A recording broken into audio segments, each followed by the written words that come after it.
It was late at night in the forest. There was a full moon high in the sky. You wouldn't need a light to see. On the forest path, 4 people walked home. There was the dog, Shigure, the rat, Yuki, the human Toru, and the arrogant orange cat, Kyo. Presently, Kyo and Yuki were having a little dispute about something. "I'm warning you, dirty rat, next time you try that I'll rip your freaking head off," Kyo growled at his cousin. "You say that every time I upset you," Yuki replied calmly, obviously not fazed by the cat's cocky threats. "Whatever, I mean it this time," Kyo insisted. "You're saying you weren't serious before?" Yuki guessed sarcastically. "Of course not!"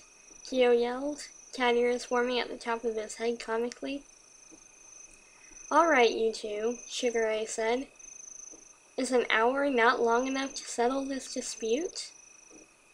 "Fine, we'll settle this tomorrow, rat boy," Kyo said dismissively, turning away from him. "Isn't the moon pretty tonight?" Toru asked, looking at the full moon. It was bright enough to see that it seemed to have a bluish tint around the edge.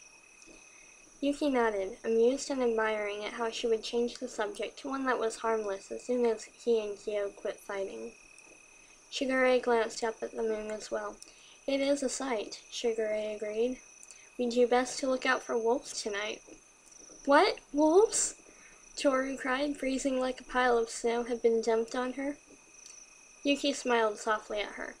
"Of course, I was only kidding." Shigure laughed as Toru composed herself once again. "There aren't many wolves in these parts, and even if there was, I think they would stay away from humans." "Oh," Toru muttered, a light blush coming across her face. "Even if wolves tried to attack us, Miss Honda, I would protect you," Yuki murmured in his soft, kind way. Toru smiled and blushed deeper. Why did he have to be so charming? They walked casually in silence, listening to the crickets chirp softly. They were almost home when something on the side of the forest path caught their eye.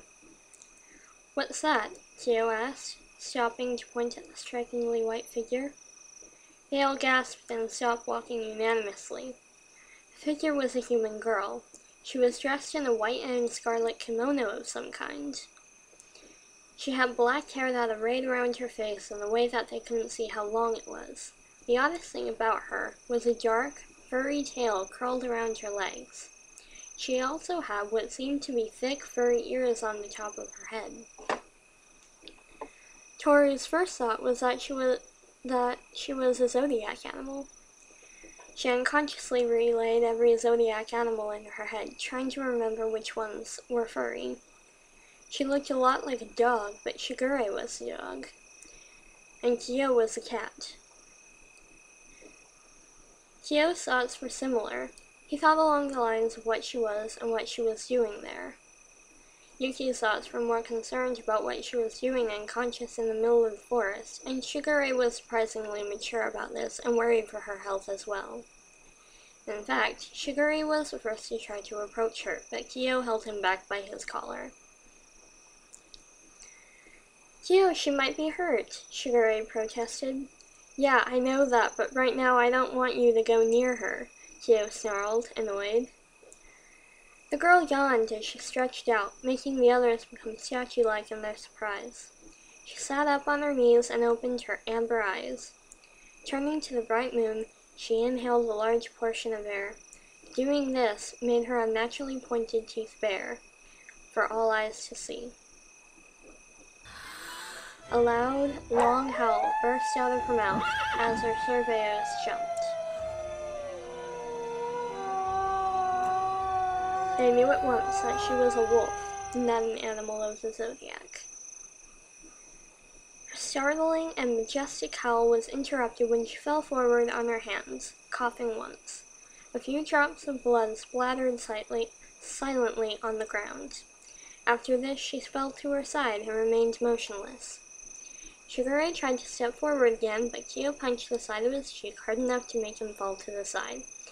"I don't care what happens to her, you are not carrying her," he shouted, enraged.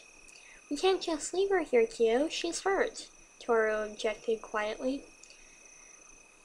I know that, Kyo said, a little bit awkward since he was admitting he cared about this wolf girl. Wait a minute, what if her howl was summoning the others? Toru suddenly shuddered, terrified. Yuki, who no one saw step forward, cradled the girl in his arms and lifted her up off the ground. It's okay, Miss Honda, he murmured to Toru. We should help her. Toru relaxed and nodded once, following the others as they began to walk again. Once at the house, Shigure put some pillows and blankets on the couch. He, of course, earned a rough slap from Kyo, who felt Shigure was just trying to be a pervert. What was that for, Kyo? He whined, rubbing his head. I know you just want to sleep with her, you pervert, Kyo growled, irritated once again. That's ridiculous! Someone as young and innocent as her? I would never, Shigure said, rising off the ground. But she is pretty cute. Alright, that's it, Kyo said, rolling up his right sleeve. Guys, don't you think it's a bit late for that? And we have a guest. She needs to sleep, remember? Toru said, off to his side nervously. Be quiet, Yuki commanded. The three were surprised at his sharp tone and looked at him. The girl was tucked into the blankets already, and Yuki stood protectively in front of her. She needs to rest. Kyo merely walked up the stairs. Shigure stared at Yuki for a moment, but shrugged off the incident. Maybe it was a sign that Yuki really cared about her. We'll talk to her in the morning, Shigure said, heading towards the stairs. Toru and Yuki nodded. Yuki turned to the wolf one last time and stroked her cheek softly before following Toru upstairs.